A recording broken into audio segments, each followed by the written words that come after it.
Mike Brown, the former FEMA director. Joining us here is the former FEMA director. History, I think, was very unkind to you, my friend. Very unkind. Mr. Brown, thanks for being with us.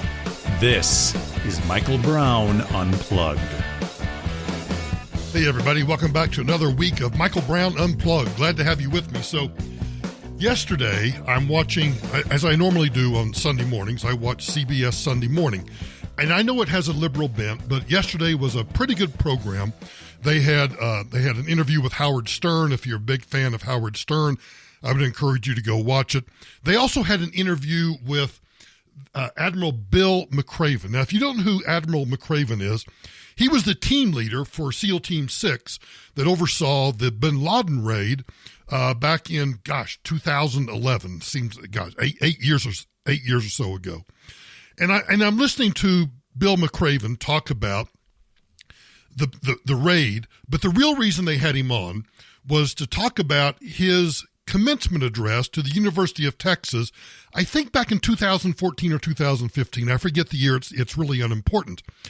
But he made a statement to the graduates that day about how important it was that every morning you get up and you just make your bed. And that making your bed every day is an act of discipline and an act of accomplishment. So that if you get up every day and the first thing you do is you make your bed, you can look upon that as, I'm sticking to something that I should do every single day, and this is an accomplishment.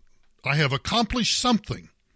And I got a big kick out of that because my parents, my dad obviously U.S. Army, and my parents were those kinds of parents that every day, my brother and I and my sister, every day we had to make our bed. That was the first thing we did. It was literally get out of your bed and make it. Before you come to breakfast, before you do anything else, you have to make your bed. So this is part of Admiral McCraven's commencement address. He then writes a book about, and I forget what the title is, something about making your bed. And the commencement address has had, tens of millions of views. The book has sold, hundreds of thousands of copies, if not millions of copies. But guess what? That's not what I want to talk about. I just wanted to give you some idea of who General McCraven is before I let you listen to something that he said that I thought, bingo. If you've ever heard me talk about government programs, and I could play for you the Ronald Reagan soundbite where he talks about, a government program is something that just never goes away. I could do that. But instead, because this is, and I vaguely remember this, it was General McCraven who decided a particular thing that all of us should do every time we go to an airport because there was one incident, and one incident translated into public policy, and that public policy has never gone away.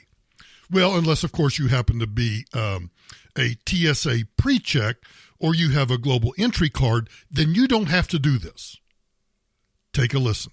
After 9/11, he was assigned to the White House to work on counterterrorism. When a man named Richard Reed was discovered wearing a bomb in his shoe on a flight from Paris to Miami, McCraven came up with an idea that changed all of our lives. I think we need to have people take their shoes off going through security, and we also need to start checking their laptops.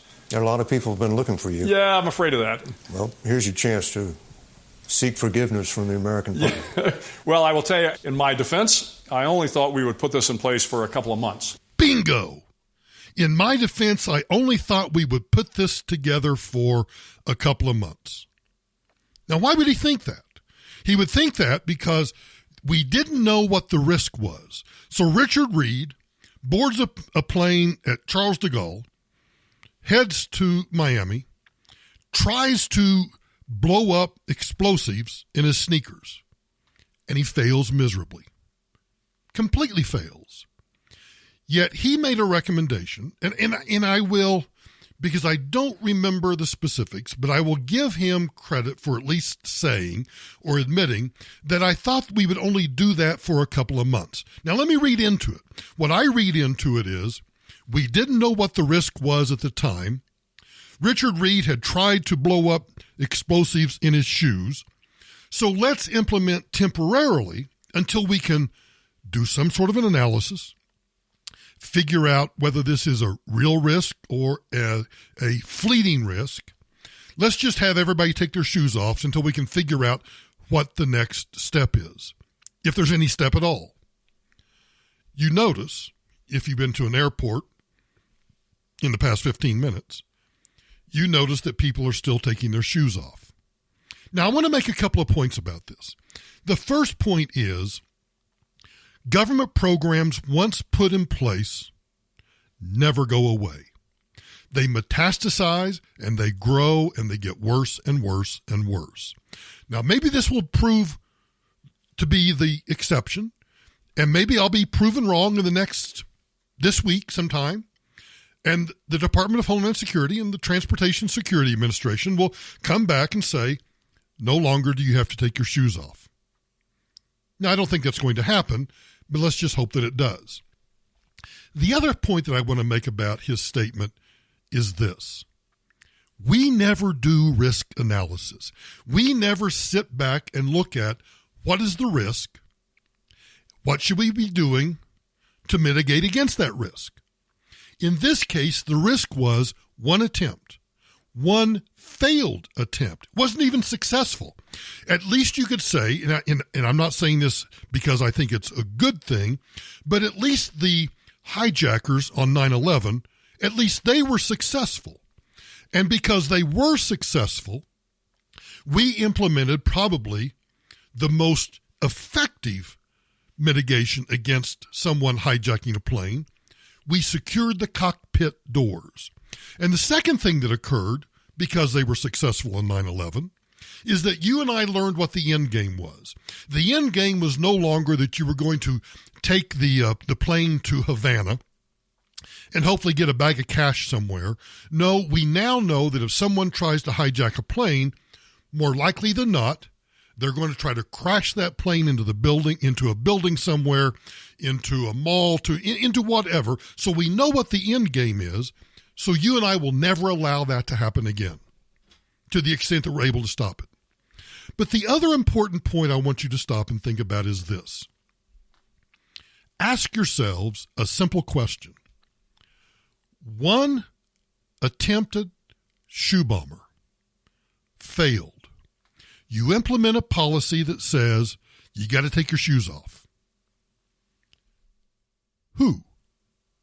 Simple question. Who's now going to reel in that policy and say, no longer do Americans, or anybody else for that matter, anybody flying in domestically, I'm trying to think back. Tamara and I went to Europe a month or so ago, and not once did we have to take, even flying domestically within Europe, did we have to take our shoes off. Lufthansa never made us take our shoes off. But in the United States, who's the individual that will say, I no longer believe that risk, as de minimis as it was, is still even a potential risk. So no longer do people have to take their shoes off. There's nobody. And why is that? Because we are so risk averse. We are so scared. I mean, whether it's vaccinations, whether it's measles, whether it's guns, you take any issue that involves risk, we're scared to death because we don't understand risk analysis. And those in charge of public policy are not willing to reel in a policy because they represent risk averseness to the max.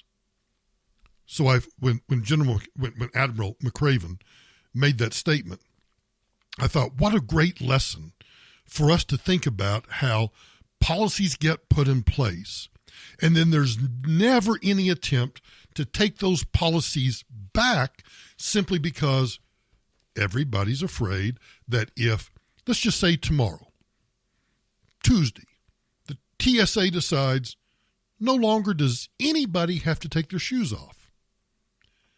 If the very next day someone is able to successfully blow up their Nikes, that person will live in infamy and will probably end up killing themselves.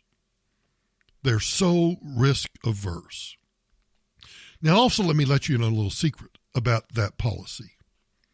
Do you think that policy, by taking your shoes off and sending it through an X-ray, lets anybody know whether or not there are any explosives in your shoes? Of course not. An X-ray machine cannot detect plastic explosives. So even if we were to say no longer do you have to take your shoes off, the real truth of the matter is we've been taking our shoes off for no valid reason since that very day that McCraven suggested it. And here we are, a decade or more later, still taking our shoes off. So not only do we still take our shoes off, but one thing I think we ought to come to grips with is a story that I read in the Sunday Los Angeles Times. You know, today they deserve their official name rather than the derisive, use the Los Angeles Times to line your birdcage or to train your puppy.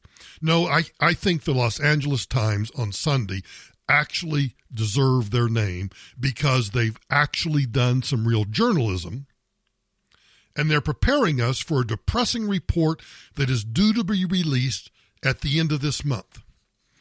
It doesn't have to do with anything in Colorado or New Mexico or Texas or Utah or Chicago or Dallas or I'm trying to think of where I see people listening to this program, Chicago. It doesn't have anything to do with the cities where people are listening to Michael Brown Unplugged, except that it has everything to do with where we live. Because what they report on, I think, is true everywhere. Here's what they report. Los Angeles officials are bracing for the release of a report that's likely to show little or no progress in reining in homelessness, despite the $619 million they spent last year to grapple with the crisis. The gloomy prognosis on one of Southern California's top political issues emerged during two recent briefings on homelessness and the 2019 point-in-time count, the results of which are due to be released at the end of May. The Times says, last year, officials credited new money flowing into the homelessness services system with a slight drop in the homelessness count. The city has Proposition HHH, a $1.2 billion voter-approved bond to build homeless housing, while the county funds homeless services through Measure H, including rent subsidies, shelter beds, drug and mental health counseling, and other services. The Times continues.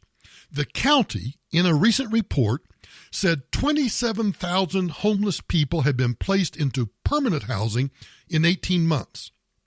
They continue. But advocates question whether some of those people may be back on the streets.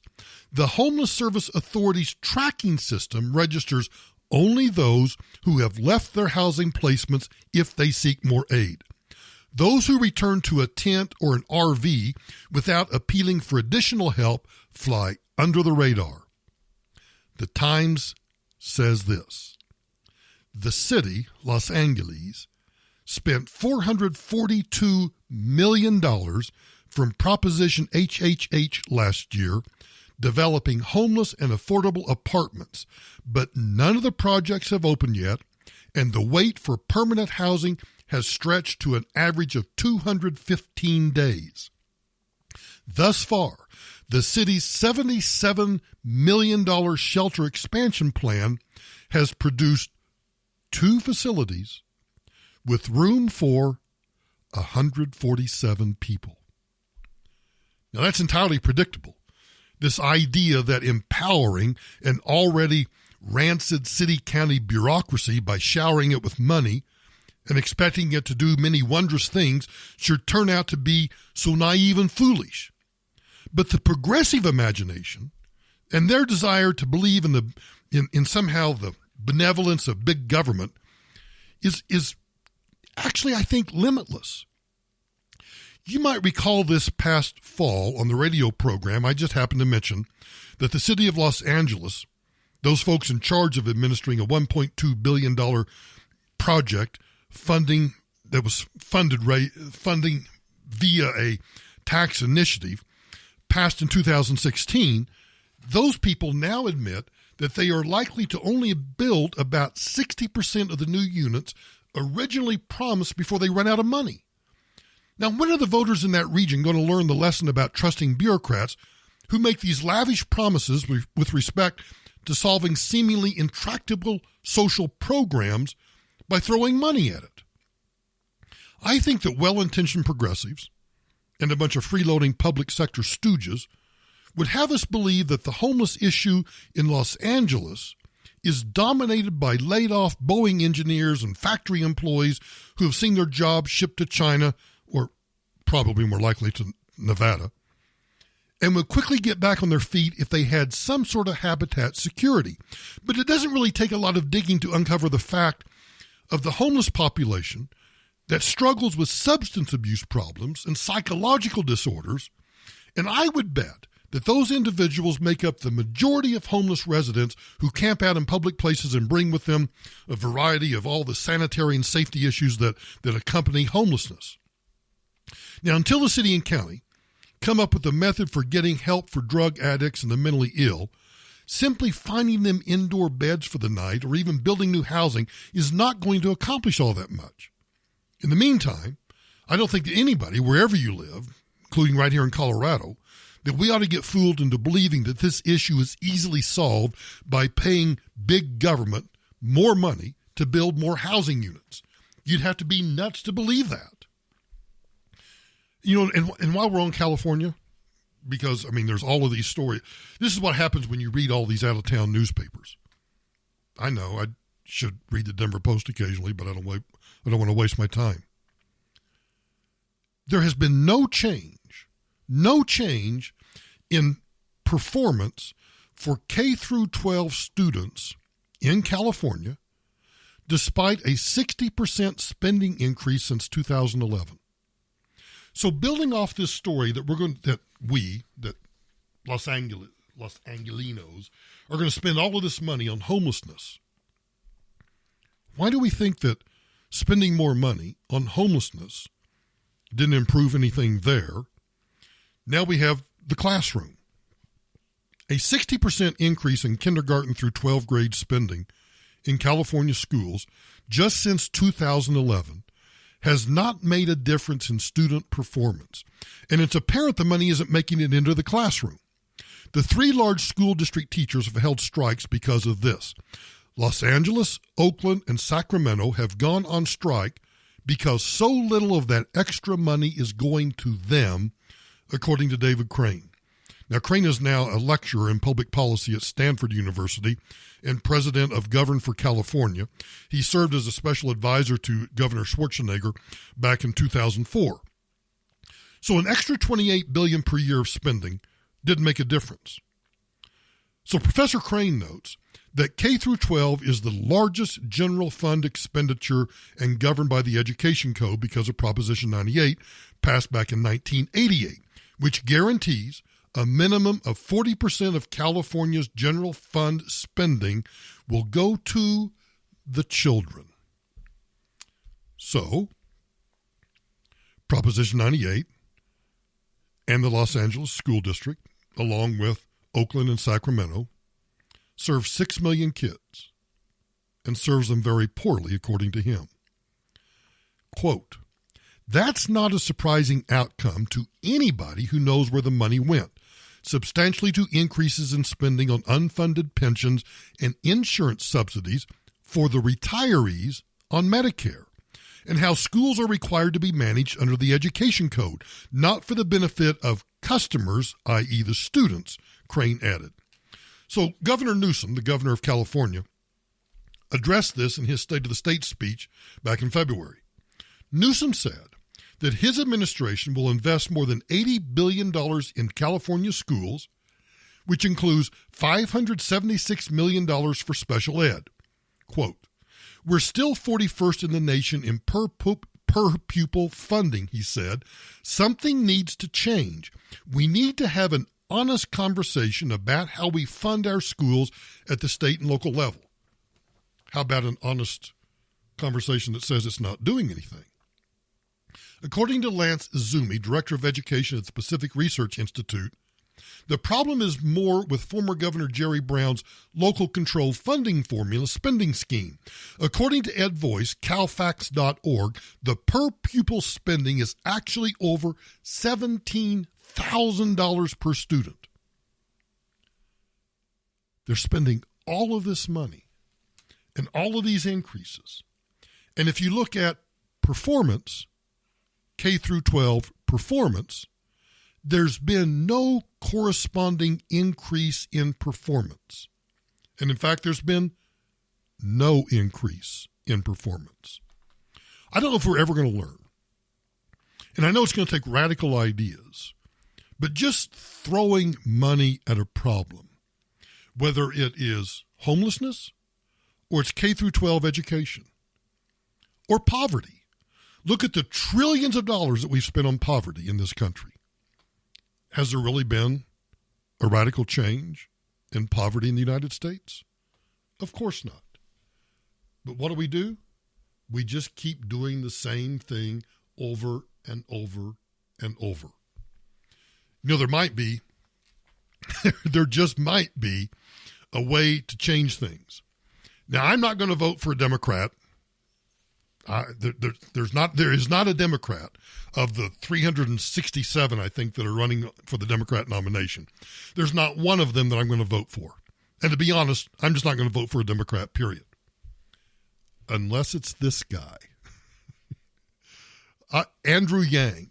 Raise your hand if you know who Andrew Yang is.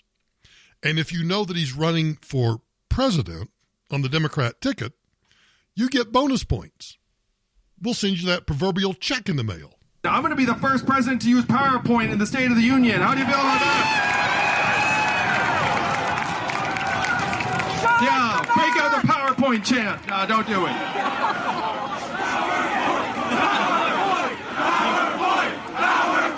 Yes. Yes, this is the nerdiest presidential campaign in history. We did it, Seattle. We weren't quite there until that moment, but then you just did it. You know, I think this guy may go somewhere. Not only is he going to promise to do PowerPoint presentations, but he had a chant going. You notice the crowd started chanting PowerPoint, PowerPoint. As I've always said, you really can't get anywhere in politics unless you have a good chant. So, Andrew Yang, keep that name in mind because he very well could be, he's not going to beat Trump, but he very well could be the next president of the United States running on the PowerPoint platform. Yeah, I'm all for the PowerPoint platform. And I suppose, too, as long as we're doing funny stuff, we might as well do one more funny story. The History Channel, the Food Network, both outrank CNN for total primetime viewers. I don't know why I find this funny, but when you think about the ability of consumers to determine what's going to succeed in the marketplace, I know that sometimes when we look at some of the behemoths like Facebook, Twitter, all the social media giants, Google, YouTube, all of those, sometimes we think that as consumers that we have no other choice. Well, for the week of April 29, CNN had a really rough time garnering primetime viewers. They fell out of the top 10, and they fell behind the History Channel and the Food Network. Those rankings, which were released last Wednesday, revealed that Fox News had garnered the most primetime viewers last week with a total of 2.5 million. That was up 6% compared to the same time last year. Now, in addition to placing first time in primetime viewership, the Fox News Channel was also the most watched cable news channel for the live coverage of Attorney General Bill Barr's hearing. That drew in 2.2 million viewers. MSNBC came in third for the highest primetime ratings. They had 1.75 million viewers in primetime. Now, that's pretty steady compared to year over year. So MSNBC's pretty much staying the same. But when you look at CNN's numbers, ninth on the list for the highest primetime viewership last week is the History Channel. 1,015,000 total viewers. The Food Network ranked 15th on the list, 787,000 primetime viewers, followed by CNN, with only 755,000 total primetime viewers. Now, CNN also announced a bunch of layoffs, and of course, Brian Stetler claims that there were no layoffs, but instead there were all these voluntary buyouts throughout the organization, and about 100 people opted for it. Or at least that's what he said in a tweet. So I'll take his word at it. So whether you call them a layoff or voluntary buyouts, 100 people chose to look at the sinking ship and say, yeah, I think I'll get off here. I think I'll get off right now. Oh, let's see. Where should we go next? I want to do this. So there was an election in Canada last week, and I know that most of you really don't give a rat's behind about Canadian elections, and I get that. I really don't care what Canada does either.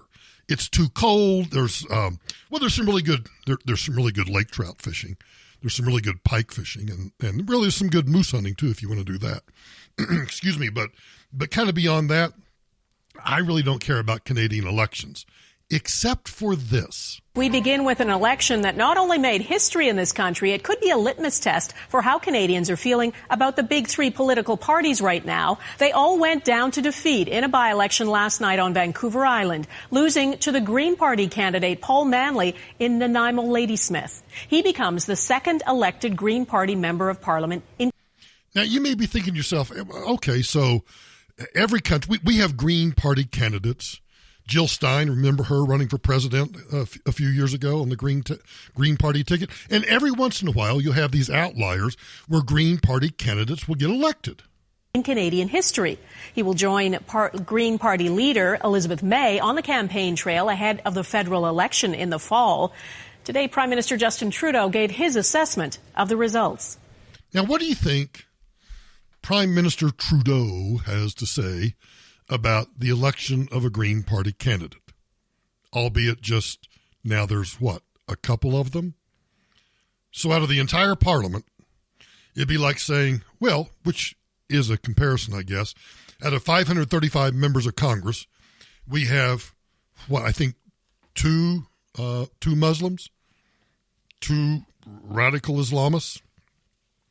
Some people might not like that characterization of them, but call somebody that cares. So you've got two Green Party candidates. For a little perspective, here's the Prime Minister. One of the clear things that we've seen from this by-election, and I want to congratulate all the candidates who ran in it, is that Canadians are really preoccupied about climate change. Really? Canadians are preoccupied with climate change? Now, I have said, first of all, if you're just now listening to this podcast and you've never heard me on radio before, and this is the first time that you've tuned in, you know that I am not a climate change denier. I actually believe that the climate changes.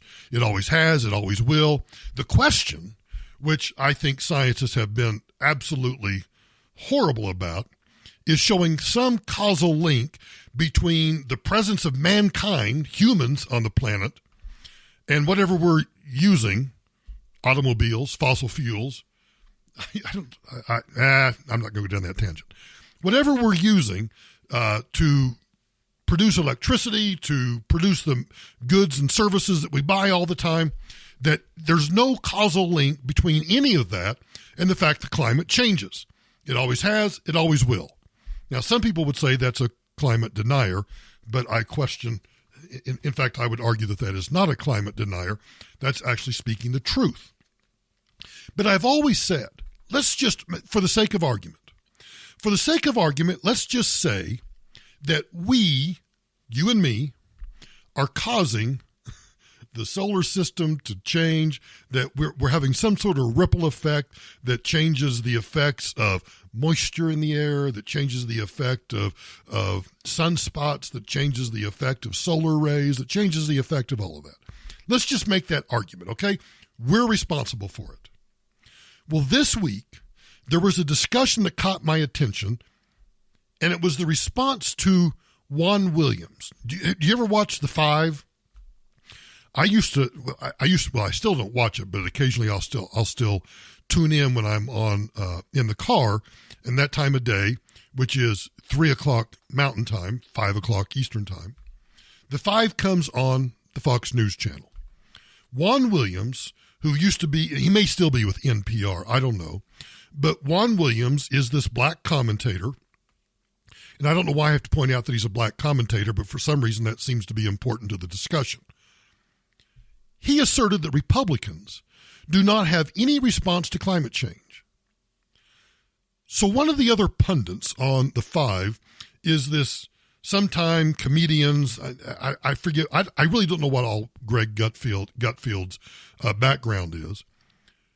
But when Juan Williams asserted that Republicans had no response to climate change, he responded with Gen 4 nuclear. And then Juan Williams went on as if he had never heard the remark. It was an utterly fascinating moment of cognitive dissonance. One of President Trump's greatest strengths is that he is not an ideologue. Now, some would argue that that's not a strength, but I think in this case it is one of his strengths. Trump may not want to send the United Nations billions in green energy dollars. He's got enough business sense to look for innovative solutions to climate change hysteria that millions of voters are clamoring about. And we got to be honest. While I think Justin Trudeau, the Prime Minister of Canada, is right that a lot of Canadians are really concerned about climate change, I'm not. But for the sake of argument, let's say that, and I'm not really sure which we're in, whether we're in a period of warming or cooling, because, we always have snow in May in Colorado, but we've had some of the coldest, wettest springs that we've had in decades. But setting that aside for a moment, the president wants to find solutions that actually help the American economy instead of hinder it, and Republicans are actually proceeding along these Trump-inspired lines. While most Republicans, in fact, I would say the vast majority of Republicans, are not buying the climate change hyperbole, the Republican Party is selling the idea that science and technology might actually offer some interesting profit opportunities that pair nicely with a cleaner environment. I'm not opposed to a cleaner environment. I've always questioned how clean is clean, and I've always wondered, are we trying to go for purity, or are we just trying to go for clean enough for us to not get sick when we breathe the air or drink the water? I would actually be satisfied with that, but some people want to go even further. The Republicans have put together a plan. Whereas Democratic plans focus on government regulation, I shouldn't even say government regulation, where the Democratic plans focus on just abolishing the oil and gas industry, Republicans tend to center on technological innovations to combat climate change. Congressman Matt Gaetz, who is a Republican from Florida, called his plan, which focuses on solutions like investment in carbon capture technology, the Green Real Deal. Lamar Alexander, who is a Republican senator from Tennessee, has called for a new Manhattan Project for clean energy. He's proposed large-scale investment in carbon capture, electric vehicles, green buildings, all of that. And that's great. I don't want to see a government mandate for it, but if the private sector wants to go down that route, power to them. John Cornyn, who's the senior senator from Texas, another Republican, has said that he would support legislation to combat climate change with energy innovation. And I don't have a clue what that means. If it means government innovation, well, we can forget about that.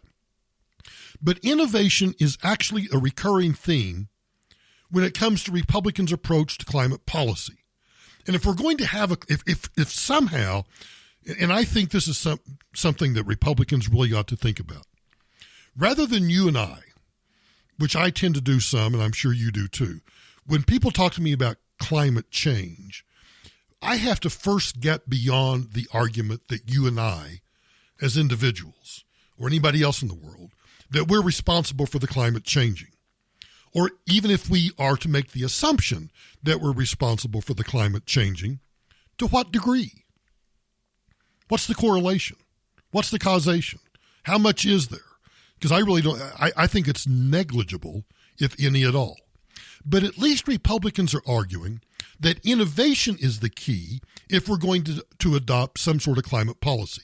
Now, I think that virtually all innovation, with the exception of some things that the Department of Defense does, or that NASA does, or that DARPA does, the Defense Research Agency, most innovation comes from the private sector. And most innovation occurs behind the scenes. There is a fantastic article in the weekend Wall Street Journal about 5G. Now, in my neighborhood in Highlands Ranch, there is a woman who is off her rocker about 5G. That if 5G, and I think it's Verizon, is rolling out a 5G network in the Denver metropolitan area. And they're putting up 5G towers, or at least antennas. The towers are already there. They're putting up 5G antennas in parts of Highlands Ranch. And this woman is absolutely convinced that we're all going to die of cancer within the next 6 days because of 5G technology. And this article in the Wall Street Journal tries to go on and talk. It is about 5G. But the article is really more about how innovation is developed behind the scenes. That Qualcomm, Huawei, ZTE, Verizon, all of these different cell companies. Qualcomm's not really a cell company. They're more of a chip company, but they're still an innovator. They're doing all of these things that you and I have no idea what it is. Just like there's some kid tinkering around with a science project that's going to be the genesis of whatever the next big thing is. We don't know about it. And government trying to force it is just the wrong way to go. So if we're going to have like a new Manhattan Project, I think the new Manhattan Project really ought to focus and bring together the best minds from the private sector. How can we help them? Usually the best way to help them is just to stay out of their way.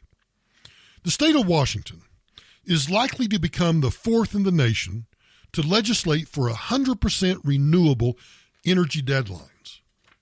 The Washington State Senate has approved and sent to Governor Jay Inslee this 100% clean power bill that forms the cornerstone of his efforts to address climate change.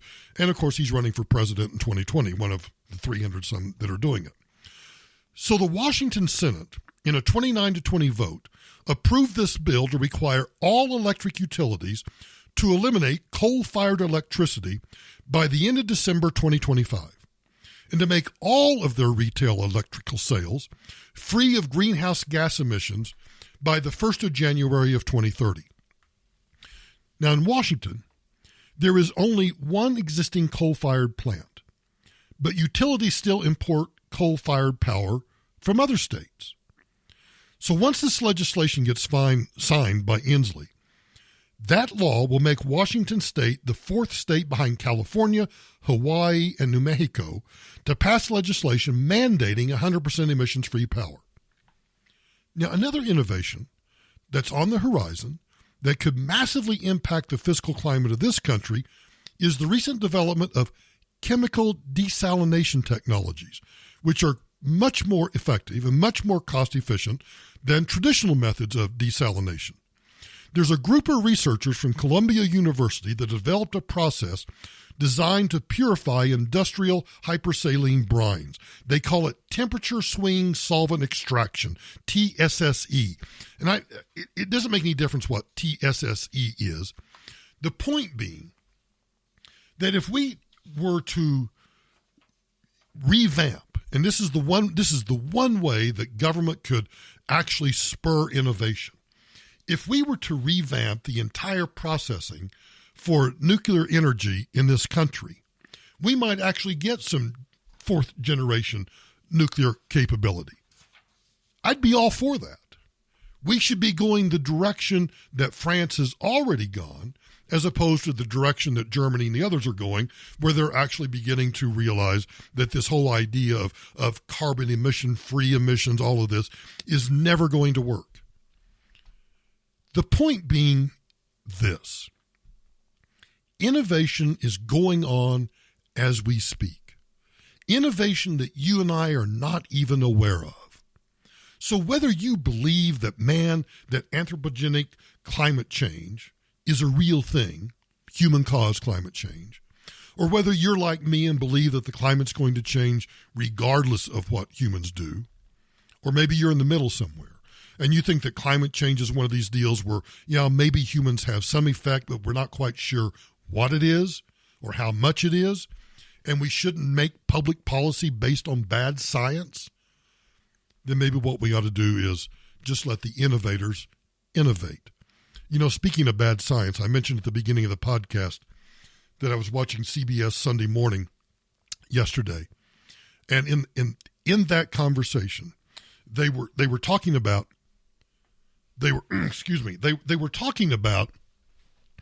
how all of these people who are refusing to have their children vaccinated are relying on one article in the Lancet Journal of Medicine that occurred, I think it was, and don't hold me to the date, but I want to say back in the 1990s. And that study was retracted. And the publishers of Lancet, in fact, the doctor that did the study lost his medical license. It was just out and out bad science, fraudulent science. And as they were talking about these families that are trying to decide whether or not to vaccinate their children, and they're scared that it's going to cause autism, they talked to a doctor from Harvard that was doing a study that shows, trying to correlate any use of vaccines to autism. And of course, they can't find a correlation, and they can't find any causation. As they talked about the bad science and how that bad science set them back so far in terms of advancing the study of autism, I thought to myself, bad science. That's what we're getting with climate change. We're getting bad science, and that bad science is causing us to focus on the wrong things. We should be focusing on innovation. We should be focusing on the next generation of nukes, the next generation of electrical production, whatever it might be. But bad science, just like bad climate science, causes us not to do that. And I think that's wrong. And when I thought about the use of the phrase bad science, it reminded me of the story about vaccines and how bad science can set back innovation. And I think that's what's happening in terms of climate science also. So let me shift gears for a minute. I want to talk for just a few more minutes about the Attorney General of the United States, Bill Barr, because I was asked by friends over the weekend what I thought about him being held in contempt.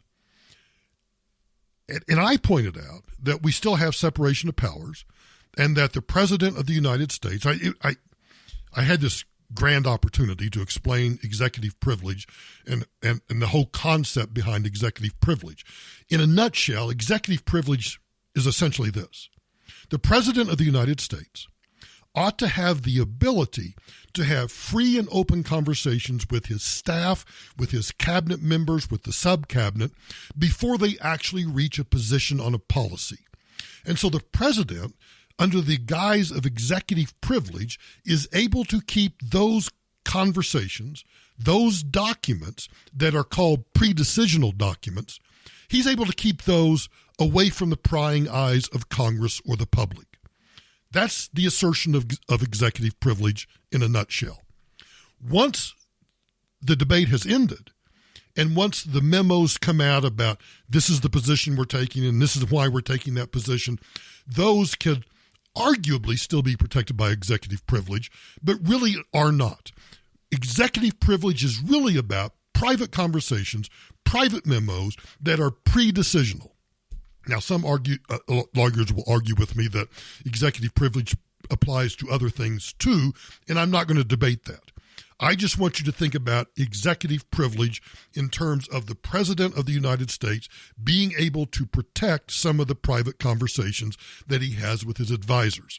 So the Attorney General has refused to appear before Congress. He has refused to provide an unredacted copy of the Mueller report. Absolutely, that is his obligation. The reason that is his obligation to do so is because the Mueller report contains two things which should not be disclosed. One, it contains grand jury proceedings. Those have always been kept secret, and very rarely, if ever, does a court approve the release of grand jury information. The most recent time that I can recall that it occurred was when Michael Brown, not this Michael Brown, but the young Michael Brown in Ferguson, Missouri, who was killed by Officer Darren Wilson after Michael Brown had stole these blunts from a convenience store. They had taken the case against Darren Wilson, the cop who shot him, to a grand jury, and the grand jury returned no indictment.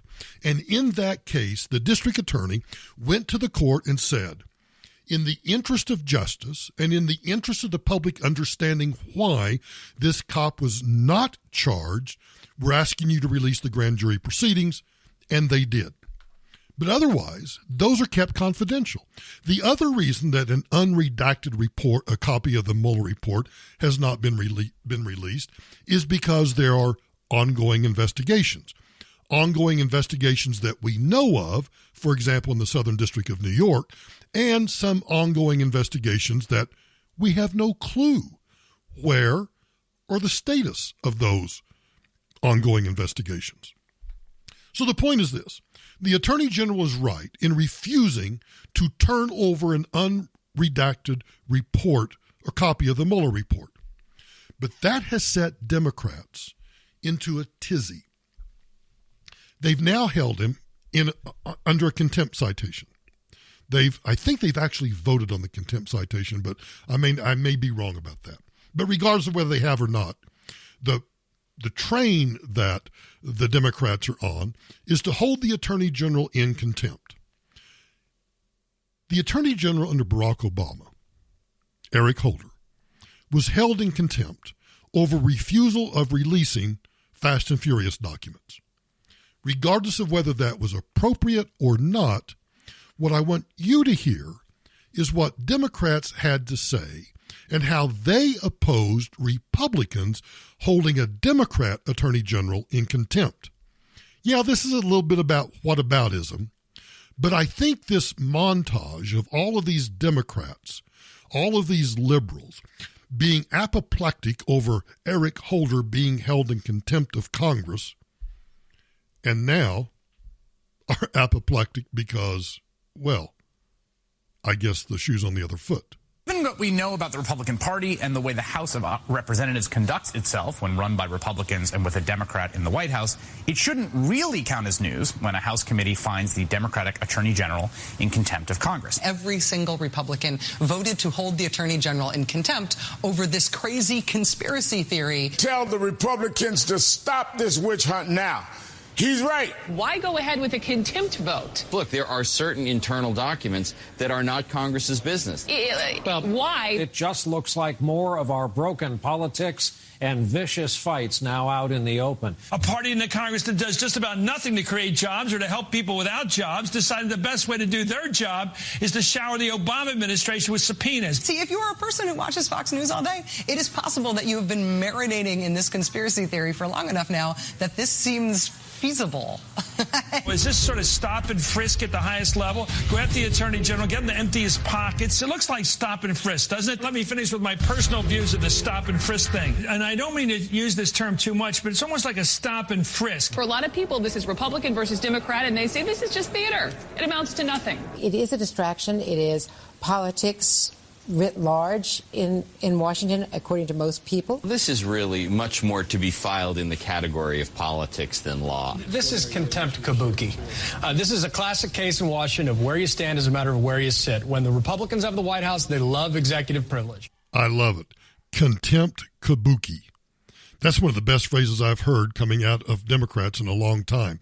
But just think about that. Every single one of those Democrats gave you every reason why today, when they're now voting to hold Bill Barr in contempt, they're giving you all the reasons about why anytime that members of Congress decide to hold an attorney general or any other member of the cabinet in contempt of Congress, it's going to be pure politics on both sides. But I want you to listen to Congresswoman Sheila Jackson Lee from Houston, Texas, because when she went to the floor of the House to express her disdain for the Attorney General and for the President's invocation of executive privilege, well, let's just say some absolute dumbassery occurred. That the President now seeks to take a wrecking ball through the Constitution of the United States of America. For the first time in the history of the United States, a president is now exerting executive privilege over every aspect of life. Whoa. Exerting executive privilege over every aspect of life. I think we've all gone nuts. We've absolutely all gone nuts. So you know what we need? It's time for a taxpayer relief shot. Today's taxpayer relief shot comes to us from Tulsa, Oklahoma. We told you police fatally shot a suspect who shot 2 people outside of restaurants in the 51st and Peoria area, and they say he pointed a gun and threatened many others. Seems to me that if you're going to point a gun at a police officer, there's a good likelihood you might end up dead right there.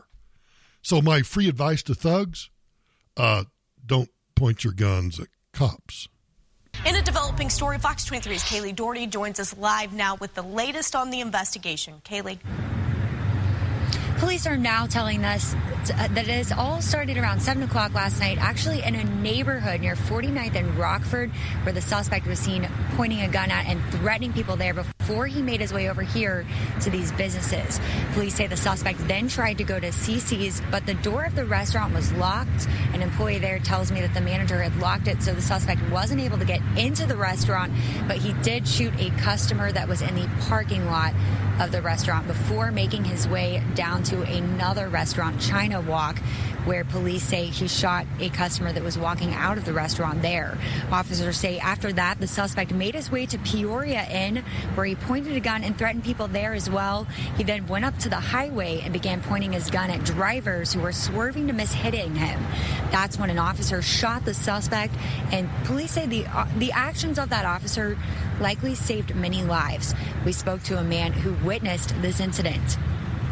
I didn't see him targeting any particular business or person. Just everything seemed so random. Police say thankfully both victims who were shot are expected to be okay. One was shot in the chin and the other in the arm. Police are also still investigating the motive of this, but they haven't released any other information at this time on the suspect. Yeah, again, my advice is if you're a thug, don't break into people's homes and don't point your guns at cops. Speaking of guns, I came across I was reading something, and it was a story about Cory Booker and how Cory Booker is, in essence, trying to dance around the issue of gun control. As I read the story, there was one little hyperlink, and this hyperlink was back to a story, to an interview that he did on C-SPAN back in 2000. So 19 years ago, Cory Booker had this to say about gun control. We need, as a society, to take a serious look at if we're going to progress and achieve the promises of democracy that we see. I'm sorry, I got to stop. The promises of democracy? You know what the real promise of, I'm sorry, this is a tangent, so just pay attention just briefly. Do you know what the promise of a democracy is? Chaos, utter chaos, and tyranny of the majority. Whatever the whims of the majority are that day. That's why I've got such a bugaboo about the use of the term democracy. We are not a democracy. The promises of a democracy is that the minority rights will be trampled, and that there will never be any consistency, that whatever the whims of the majority are, whatever's driving the emotions of the day will change day by day. That's in essence how democracy works. We are not a democracy. So for Cory Booker to, even 19 years ago, to refer to this republic as a democracy shows just really how stupid he is. But let's go back. I want to focus on what he had to say 19 years ago on C-SPAN about gun control. Seem to believe in so and consider so precious in the country. Would you ban guns? I am very much one that is against handguns. And I know in my urban environment, I see little to no need for guns at all. And I think that I'm sorry, I got to stop. In the urban environment, Cory Booker sees no need for guns at all. When I think back on some of the taxpayer relief shots that I've done over the years, one sticks in my mind in particular about a young woman going to work at 5 or 6 o'clock in the morning, south side of Chicago, an urban environment. She's attacked by a thug, or maybe a group of thugs, I forget. She pulls her concealed carryout, and she takes at least one thug down, maybe more, I don't remember. But there is a young woman with a gun doing exactly what she's entitled to do, and that is to defend herself against thievery, rape, mugging, Lord knows what they were going to do. That's why we have a God-given right of self-defense, and we also have a Second Amendment, which allows us to keep and bear arms, and that right shall not be infringed. But let me back this up. I apologize for interrupting then Mayor Booker, now Senator Cory Booker, Spartacus. So let me just let Spartacus roll. we need as a society to take a serious look at if we're going to progress and achieve the promises of democracy that we seem to believe in and consider so precious in the country. Would you ban guns? I am very much one that is against handguns. And I know in my urban environment, I see little to no need for guns at all. And I think that the availability of guns and the ease with which even young people can get their hands on them is just horrendous. And I would, if I had the power to do so, I would. In fact, we're even looking towards doing some local level handgun legislation. I'm going to take every step I can to get guns out of the hands of those who commit crimes or those who might commit crimes. Did you catch that last one? I'm going to do everything I can to get guns out of the hands of those who commit crimes and out of the hands of those who might commit crimes. Listen to that again, because this is how they think. Of those who commit crimes or those who might commit crimes. Oh, so he's like Karnak the Great. He's got some ability to figure out who might commit a crime, and we're going to take their guns away too. 19 years ago, 19 years later, red flag bills in this country are trying to anticipate who might commit a crime. That's going to get people killed.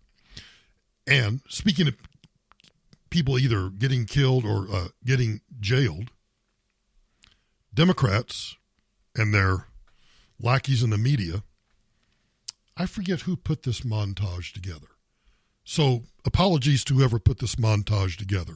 But this is a fantastic montage of Democrats claiming that, talk about getting, I remember that when I first got in radio and people figured out that I was a conservative and that I worked in the Bush administration, those who disagreed with me would always say that I got my talking points every morning from the Republican National Committee, which I found funny because if you knew my relationship with the Republican Party, it would be like, yeah, you can send me all the talking points you want.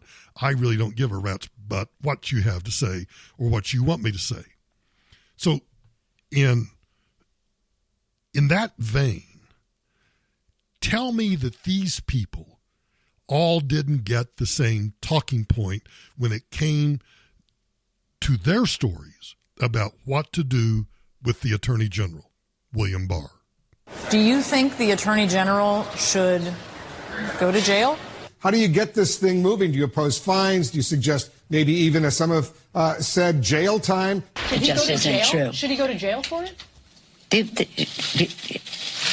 There's a process. We send the Sergeant of Arms out to handcuff the individual who is declining to testify. Who are you going to handcuff? Well, I'm going to start with Mr. Barr. But do you actually believe that your committee is going to order the Attorney General of the United States to be arrested by the Sergeant of Arms and put in jail? You don't want to throw the AG in cuffs, though, right? I don't want to throw him in jail, but I'm ready to do so. Each chamber has an inherent power to compel a witness to testify, and that includes arrest, and even includes jail. And you have to have him sit for a hearing, and I think you have to have him locked up. They can either go to court and litigate, or they can use what you're calling the inherent contempt power, which means that they would actually arrest or lock up the cabinet official. And it leaves us no other alternative except to use our sergeant at arms and to bring him in. He can either be held there to testify, or he can be punished. And there is actually a jail in the Capitol. They also talk about how we're facing a constitutional crisis because the Attorney General refuses to testify. We're not in a constitutional crisis. But I can guarantee you this. If indeed Congress attempts to enforce a contempt citation by sending the Sergeant at Arms or the Capitol Police to handcuff, arrest, and jail the Attorney General of the United States, that will create a constitutional crisis. I don't think they're that stupid, and I don't really want to watch that, but there's a part of me that would find great entertainment in having the Democrat members of the House handcuff and jail the Attorney General of the United States. You want to guarantee the re-election of Donald Trump in 2020?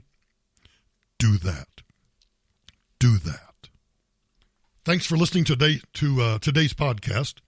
As I always do at the end of the podcast, I want to express my appreciation for all of you who continue to share the podcast with your family and friends. The numbers of the podcast continue to grow, and I am genuinely, deeply grateful for you for doing that.